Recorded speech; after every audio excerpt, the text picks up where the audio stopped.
Hello guys, आज हम इस वीडियो में पढ़ने वाले हैं औषधि कल्पना यानी रसशास्त्र का एक टॉपिक कुमार कल्याण रस जो पेपर में आता है। आपके बीएमएस सेकंड ईयर के पेपर में ये आता है। तो देख लेते हैं। और ये जो हम सीरीज स्टार्ट की है हमने, इसमें हम सारी औषधि कल्पना 1 और औषधि कल्पना 2 के सारे जो टॉपिक्स हैं उनको एक एक करके इससे अगली वीडियो में, फिर उससे अगली वीडियो में, इस तरह से हम इस प्लेलिस्ट में हम देखने वाले हैं। तो पहले हमारा है आपका कुमार कल्याण रस। कुमार कल्याण रस का रेफरेंस देख लेते हैं हम। रेफरेंस क्या है इसका?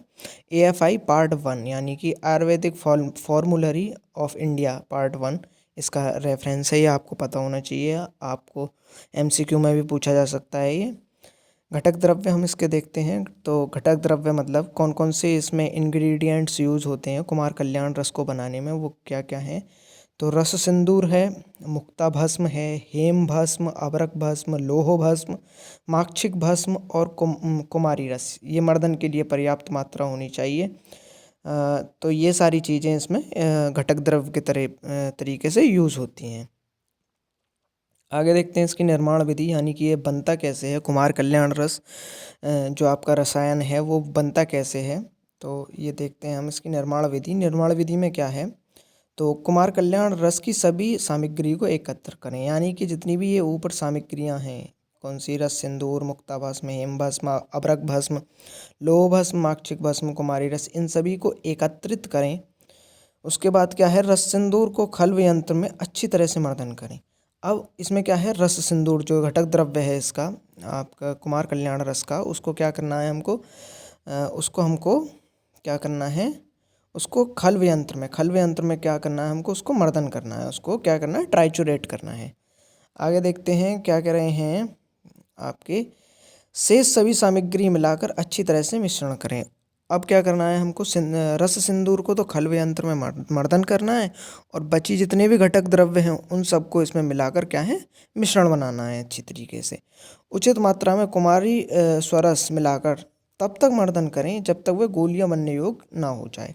अब क्या करना है हमको, जितने भी हमने सबसे पहले हमने क्या किया, रस सिंदूर को खल्व यंत्र में आपका मर्दन किया, ट्राइचुरेट किया। उसके बाद क्या है, जो बची हुई सामग्री हैं, किसको छोड़कर, कुमारी स्वरस को छोड़कर बाकी जितनी भी बची हुई सामग्रियां हैं उनको, शेष सामग्रियों को मिलाकर अच्छी तरह से मिश्रण किया हमने, उसमें मिला लिया हमने रस सिंदूर में जो हमने मर्दन किया था। उसके बाद हमने इसमें शेष सामग्रियों को मिला लिया। अब क्या करना है हमें, उचित मात्रा में कुमारी स्वरस, जो आपका कुमारी स्वरस है, जो हमने ऊपर देखा था कि किसके लिए पर्याप्त मात्रा चाहिए हमको, क्या, मर्दन करने के लिए, तो उसको लेना है हमें। और जो भी ये हमने सामग्री ऊपर बनाई है उसको हमें इसमें मिलाकर अच्छी तरह से मर्दन करना है। तब, और कब तक करना है इसको मर्दन, जब तक कि ये गोलियों का स्वरूप ना बन जाए, मतलब ये बटी के स्वरूप में ना बन जाए, तब तक हमको इनको मर्दन करना है।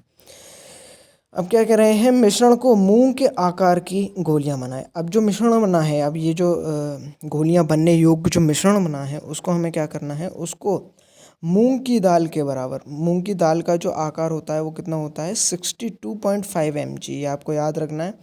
इस आकार में इन गोलियों को हमें बनाना है। गोल गोल गोलियां इस आकार में हमको बनानी है। अब क्या करना है हमें, जो गोलियां बनी हैं उनको छाया में सुखाएं एवं सुरक्षित रखें, और छाया में उन्हें, यानी डायरेक्ट सनलाइट में ना सुखाकर हमें उन्हें छाया में सुखाना है। मात्रा क्या रहनी चाहिए, मात्रा है इसकी 62.5 mg। अब जो गोली बनी है वो 62.5 mg, यानी जो उसका साइज़ है वो कितना, 62.5 mg है।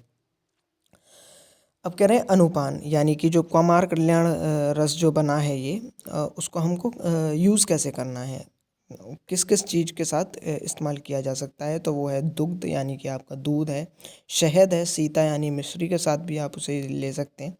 उपयोग, यानी कि आप इसका यूज़ कहाँ कहाँ होता है, यूज़ कहाँ कहाँ होता है, अग्निमांद में इसका यूज़ होता है, अजीर्ण, काश, श्वास, ज्वर, बाल रोग, यानी कि पीडियाट्रिक्स में इसका जो यूज़ है वो इम्पोर्टेंट होता है। तो ये बाल रोग विशेषज्ञ में ये यूज़ होता है।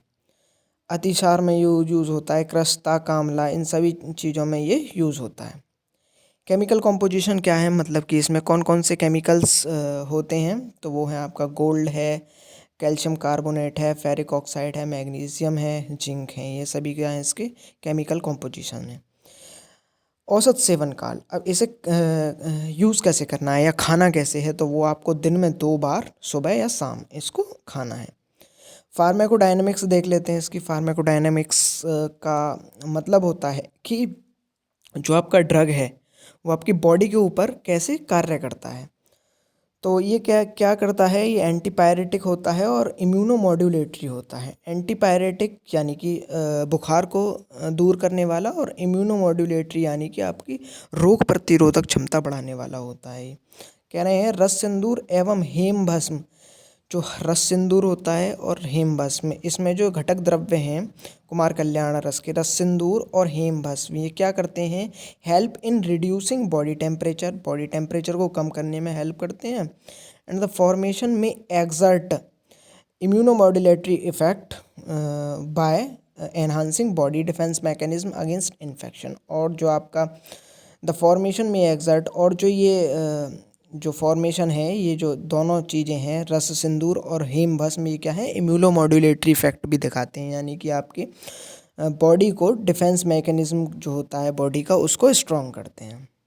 अगला देखते हैं हिपैटोप्रोटेक्टिव। हिपैटोप्रोटेक्टिव मतलब जो लीवर को प्रोटेक्ट करता है, यानी कि जो आपके इसमें जो माक्षिक और अबरक होता है, अबरक भस्म और माक्षिक भस्म जो होते हैं कुमार कल्याण रस के घटक द्रव्य, वो क्या करते हैं, वो करते हैं आपके contributes in managing liver disorders, वो सभी लिवर के डिसऑर्डर्स को ख़त्म करते हैं।